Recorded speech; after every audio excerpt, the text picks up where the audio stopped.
Hamilton's going to be the only one who's going to start this race. Who let the dogs out? From animals stopping sessions, There's a lizard again on the track. to photo finishes you need a microscope to judge. These are 1 in a million F1 moments. We always ask who's fastest on track. Lewis in Singapore, Max in Brazil. The world champion strikes back.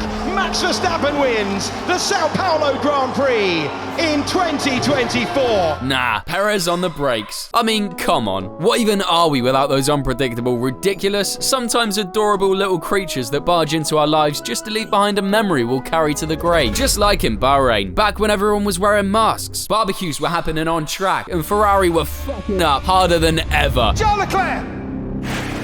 And that is a very big accident. And somehow, despite all that, Vettel managed to drag a podium out of Turkey. My guy had the upward arrow energy. Unlike Albon. As you can see, my boy needed a reality strike. And in FP2, he personally delivered it.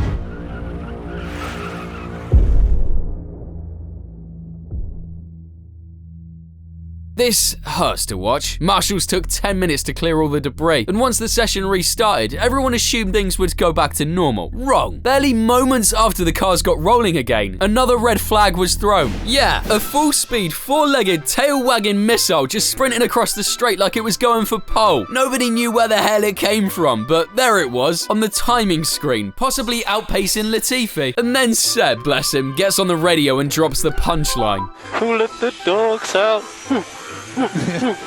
Iconic. Absolutely iconic. However, after that, everything just froze. Turns out the dog was just astray. Lost, alone, and somehow in the middle of an F1 weekend. She didn't belong there, and yet gave us a moment we'll never forget. The circuit rescued her and even tweeted her photo like she was part of the grid. And maybe, just maybe, for a beautiful moment, she was part of the family. Unlike you coward. So, you're gonna subscribe and stay forever, right? I mean, even the Baha men came back for this. Sort of. And hey, if these people can make a comeback, why not Oasis? Never mind. The most iconic brothers of the early 2000s were back. Well, the most iconic brothers right after these two maniacs who were racing in F1, of course. On one side, Michael, the older sibling. 7 world titles on his resume and more water than blood running through his veins. The Spanish Grand Prix. Schumacher gets his 7th Formula One World Championship on a truly eventful day. On the other, Ralph, the little one, with different tendencies, let's say. Talented, without a doubt. Feared, not exactly. While Michael carved a dynasty in red, Ralph was busy trying to prove he wasn't just the other Schumacher. And most of the time, that was the reality. Michael dominated the headlines. Ralph got mentioned. But every now and then, the script flipped. One of them, Canada 2001. A weekend where the Schumacher bloodline basically said, screw it, let's run this like a family business. Go, go, go, go! Michael Schumacher gets away while his brother gets away. Michael Schumacher on the inside of the left. Yes, it's a good start for the Canadian Grand Prix. Ferrari must be waiting for Michael. He will go straight down the pit lane. And Ralf Schumacher takes the lead in the Canadian Grand Prix, and he knows now that he's got to go as fast as he possibly can. So this is the crucial point of the whole race. If they do a nice clean stop, and the Williams team are very experienced at the wheel, Ralf Schumacher comes out of the pit lane now, and there is Michael in the background. Ralf Schumacher rejoins the circuit, and a roar of approval from the crowd. Ralf Schumacher wins the Canadian Grand Prix for Williams, for BMW, for Michelin, and of course for himself. Ralph, yes, Ralph won that race. And Michael, he came second. That meant 2 things. First, the apprentice finally outran the master, and second, it was the first ever 1-2 finish for brothers in F1 history. 2 kids who grew up racing karts in Kirpen, now standing on the podium in Montreal. How crazy is that? And yet, there they were, in a spot many families tried to reach, from the Rodriguez's to the Fittipaldis to today's Leclerc's. They all tried, but only the Schumachers made it. It sent a clear message. Danke Mama, danke Papa. For the mornings, for the sacrifices, and for making us believe in magic. From the rule of 3 in communication to the Holy Trinity in Christianity, the number 3 pops up in ways that shape our perceptions and understanding of the world. In F1, we've seen it in so many bizarre, unforgettable ways, I've lost count. Beginning in the final race of the 1997 season, and it wasn't like any other finale. Just one single point separated the 2 championship contenders. seconds. Everything would be decided in Spain, which at the time is funny because this wasn't even supposed to be the season finale. Estoril was set to host it, but renovation works fell behind schedule, so Jerez stepped in. Saturday, Jacques heads out early in quali and lays down a killer lap, 1:21.072. Fastest so far. 14 minutes later, Schumi hits back. Exact same time. Not close. Identical. Impressive, right? Would have made a great headline if Frentzen hadn't crossed the line right before him and literally matched the exact pole time again. 3 drivers, 2 teams, 1 time. Perfection. Normally, Monaco's a slow-moving parade. This time, though, we had an unexpected guest appearance. Pluie. Damon snatches the lead. Jos gambles on slicks in the wet and immediately becomes lawn decor. Schumacher's away well. Damon Hill is closing up. Alesi and Berger in the 2 Benettons now. What's happening further forward? It's the Williams leading. Damon Hill has got ahead of Michael Schumacher. We didn't see it properly, but already the arrows is out. Then Schumacher buries it in the wall at Portier. And that's Schumacher! Schumacher! Michael Schumacher is out of the Monaco Grand Prix before the first lap has even been completed. By lap 3, the Principality is already decorated with multi-million-dollar scrap metal. Hill looked untouchable until his engine died in the tunnel. And smoke out of the back of the Williams. This is going to be the first time that the Williams Hills failed to finish this year. Damon Hill out of the Monaco Grand Prix. Suddenly, Jean Alesi was out in front, briefly, before a loose wheel nut ended his run. No, it's Alesi once again. What is going on? Alesi has a problem. Are we going to see yet another leader here? And Ligier goes through. We have another new leader in Monaco. That left Frenchman Olivier Panis starting 14th in control. Behind him, Irvine triggered a 3-car pile-up with Salo and Hakkinen. Irvine spins into sight in the Ferrari. And that's Irvine and Salo and Hakkinen. Reducing the field to a ridiculous 3 cars. Panis, Coulthard, and Herbert. And no, it's not just a 90s thing. Almost 24 years later, Silverstone would knock on the door again. I've got to say, apart from a couple crashes, the race wasn't doing much. Until the closing laps turned into a horror show. At the moment, what's happened to Valtteri Bottas? He's gone wide, and now Max Verstappen can see the Mercedes and can see him in his rear wing. He has passed, and he's got tyre problems as well. Has Carlos Sainz, who's going to be passed now by his teammate Lando Norris. But they're all struggling now with tyre wear, and Sainz's tyre's completely gone. At least Lewis was on the last lap. Everything felt secure. And then, boom! I think something happened to my left tyre also. Hamilton is winning the Grand Prix, but look at the state of that Mercedes car. But I'm staggered they didn't bring that car in to protect against that. It was only going to be a fraction behind the other car. Pitting, not an option. Slowing down, also questionable. There was only one way to finish. Drag that wounded beast to the line. So, he kept going, on 3 wheels. At the same time, Max was flying. Delta dropping fast. Tension spiking. Lewis Hamilton praying that the checkered flag comes as soon as is humanly possible. As down the hanger straight comes Lewis Hamilton. Verstappen just going through. You can see him in the background. Until 7th British Grand Prix victory for the most wins at home. It's Lewis Hamilton who takes the race. Max Verstappen comes home to take second. Oh, sake, mate. He's a lucky boy. He's a lucky boy. Pretty sure these days Lewis wouldn't even bother trying that. I'm just useless. Team LH still calls that one a miracle, and they still call Hungary 2021 a calamity. Lights out, wet track, and before we even reach turn 1, Bottas decides to go for the rare multi-car combo speed run. Stand in touch. We've got cars all over the road and off the road there. 5 cars, 6 cars, and more contact there between the Ferrari and...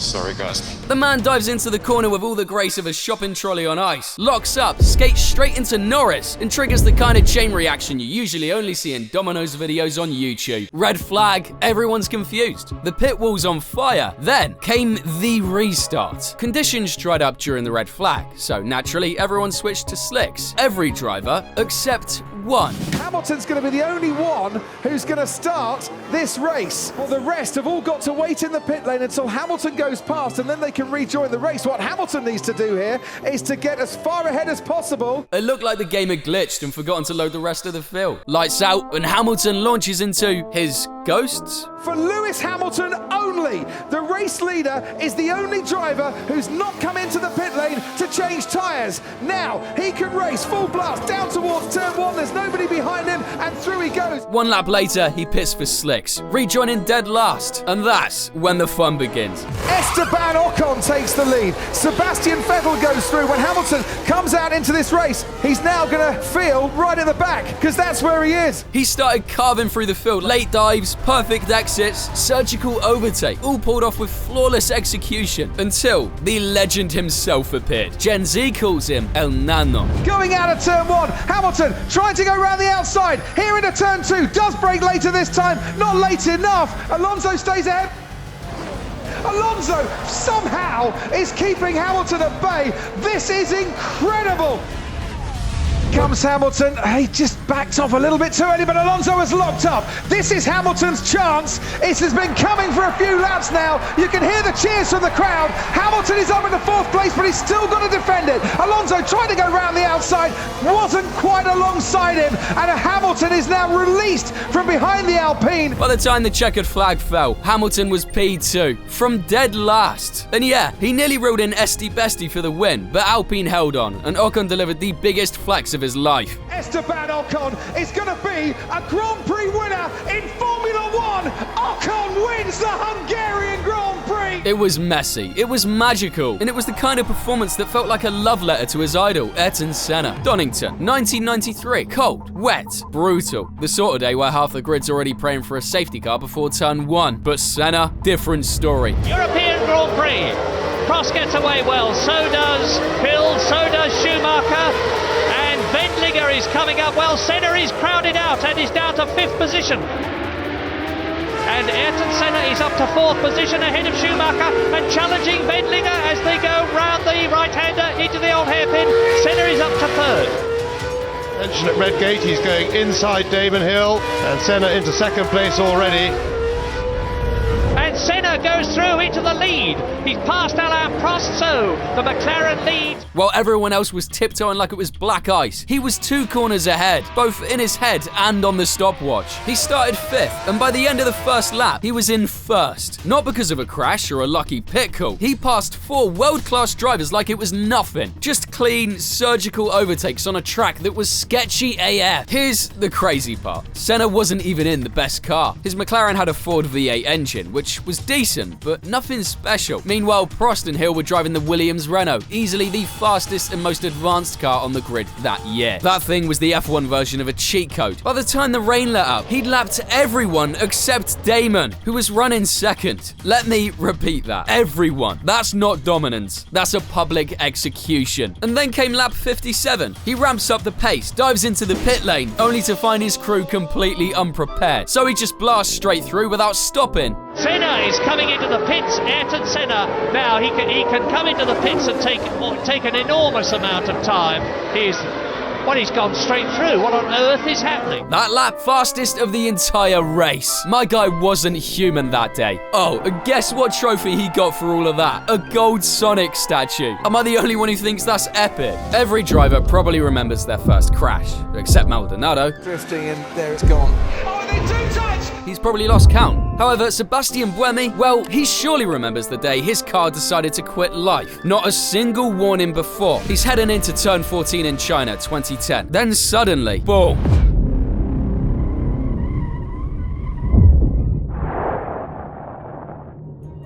At 185 miles per hour, both front wheels decide they had better places to be. He goes straight into the barriers like a missile with no target. The reason? Turns out the steering knuckles failed. Both sides at once. Welcome to F1, where weird stuff isn't a glitch, it's a feature. The part that really gets me, he did nothing wrong. These kind of incidents remind us how humbling and unfair F1 is sometimes. And still, credit to Buemi. He bounced back, went on to become a Formula E MVP. Sebastian Buemi won here for the first time in Formula E. A WEC legend, genuinely top tier. But his F1 highlight reel, mostly one very cursed episode of Final Destination, Suspension Edition. So yeah, some drivers spin, others send it into a wall. Surely after these incidents, you'd think F1 would start taking safety measures a little more seriously, right? Nah, they let a 17-year-old have the keys for an F1 car. Rules are made to be broken. But this was not the case. He made the FIA rewrite them. Let's rewind to Suzuka 2014. Rain everywhere, pressure in the air, and a teenager about to flip the sport on its head. Because that weekend, 17-year-old Max Verstappen made his first official F1 appearance. Free practice 1 with Toro Rosso. Now, pause. Let that sink in. At 17, most of us are learning to park. Max was already bombing into turn 1 at 185 miles per hour like it was a school run. And he certainly set a mark. Because before Max, the record for the youngest F1 driver belonged to Jamie Alguersuari. 19 years old. Made his debut with Toro Rosso in 2009. Pretty normal, right? But now we're talking about an underage kid. That wasn't just breaking the record. That was speedrunning the entire sport. Suddenly, the FIA was scared that they'd let someone so young enter the sport and decided to create a new rule. Minimum age 18 for a super license. Set to apply in 2016. It wasn't official,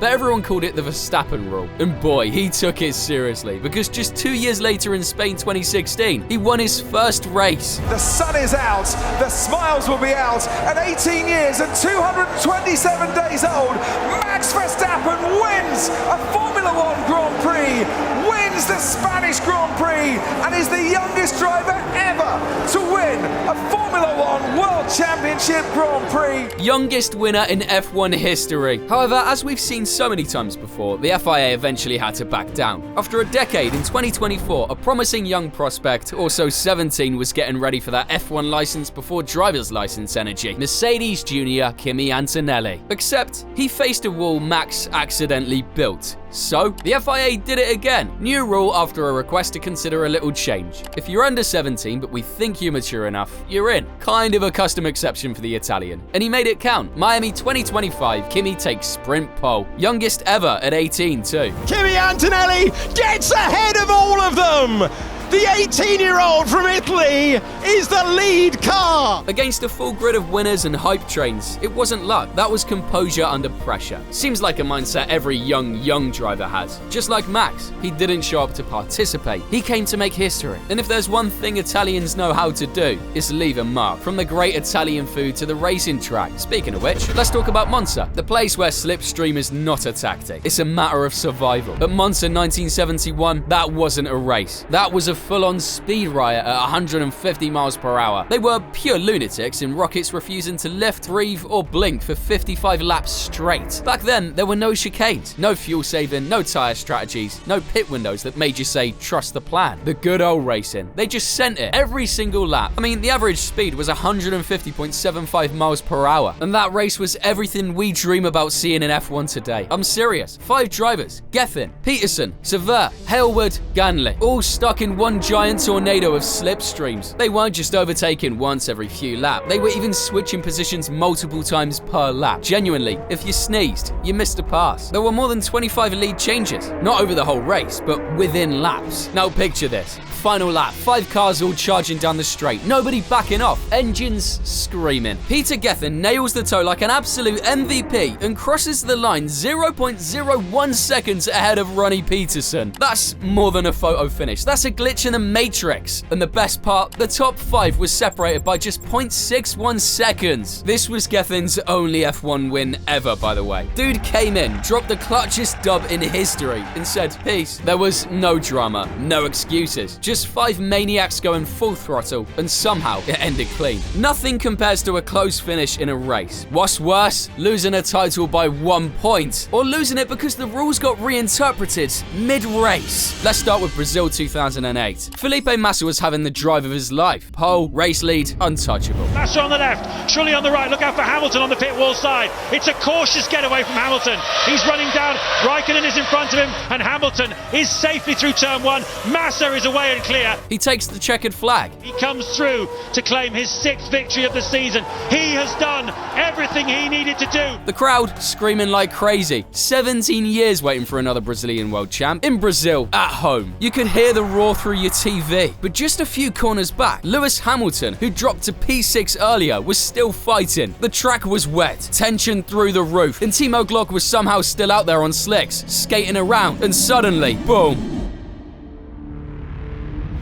Is that Glock? Is that Glock going slowly? It is, That's it's Glock. Oh my goodness me, Hamilton's back in position again. 100,000 local hearts sink in the grandstands. It's handed the place back to Hamilton. He comes through, and if I'm absolutely right, I'm sure that he is going to claim 5th place, which is all he needs to do to become the 2008 Formula One World Champion, Lewis Hamilton. 5th place, 1 point. WDC. Ferrari's garage hugging each other, then the screen flashes. Hamilton, P5, gone. But the way Massa stood on that podium, no tantrum, just pure grace. He cried, sure, but he owned the moment. The whole country was behind him, and he took it like a champ. And Hamilton, speechless, literally. Guys, I'm speechless.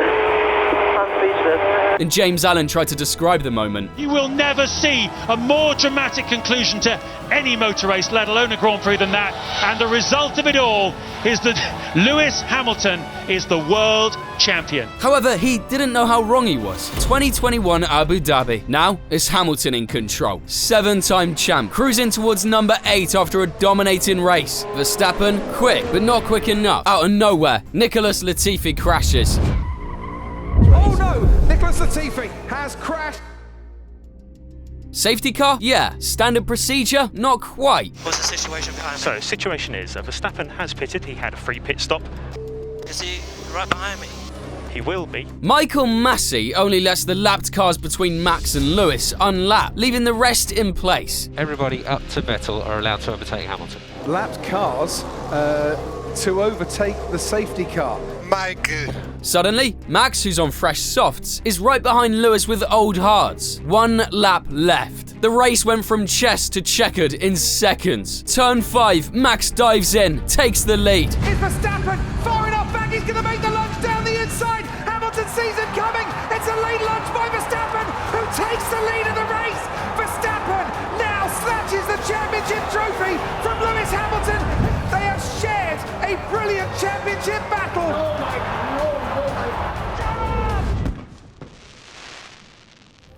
When the championship can only be won by one, and it's going Dutch in 2021, Max Verstappen, for the first time ever, is champion of the world. World champion, and that's it. Mercedes protested. The FIA shrugged. Massey was removed after the season. And yeah, they even posted a long explanation after the fact. No apologies, just a report about the human error that played a role in the race that cost Hamilton his 8th championship. 2 finales, 2 legends, 2 heartbreaks. Both lost a title they'd already earned. Sure, the FIA's made big controversy when taking decisions on the final race of a championship, but nothing compares to when it rains. Belgium 2021. It was raining non-stop, like cartoon level rain. Visibility was pretty close to 0. The track looked like soup, and the FIA kept stalling like a kid trying to avoid doing homework. First, they delayed it, then again, then again. After a while, it just felt like they were waiting for the rain to magically go away out of pure stubbornness. And after hours of this, they finally sent the cars out. Not to race, no. They did 3 laps behind the safety car. Not a single green flag, not even a real formation lap. 3 slow motion laps with only 2 counting towards the final result. That's it. And somehow, they called that a race. There was even a podium. And the funniest part, Russell got his first podium ever without overtaking anyone. Even he looked like he couldn't believe it. The day wasn't just disappointing. It was a full-on shambles, a chalk it moment by the FIA. But then, you look at Canada 2011. Same element, rain. And you realize how great the racing becomes when it rains. It started normalish. Then it got wild. Crashes, safety cars, strategy mess. Then boom, red flag. Not 10 minutes, 2 hours. And somehow through all this madness, Jenson Button was locked in. Even though he got a drive-through, collided with Hamilton. Oh no, Clarence touch!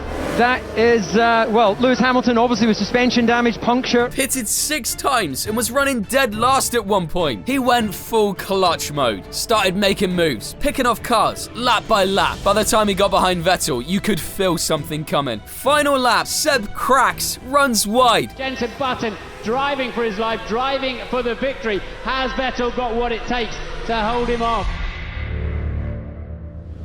I think Vettel's got weight. Yeah, he's look got at that. weight. He turned in too late. He got the tyres. Button leads the Grand Prix.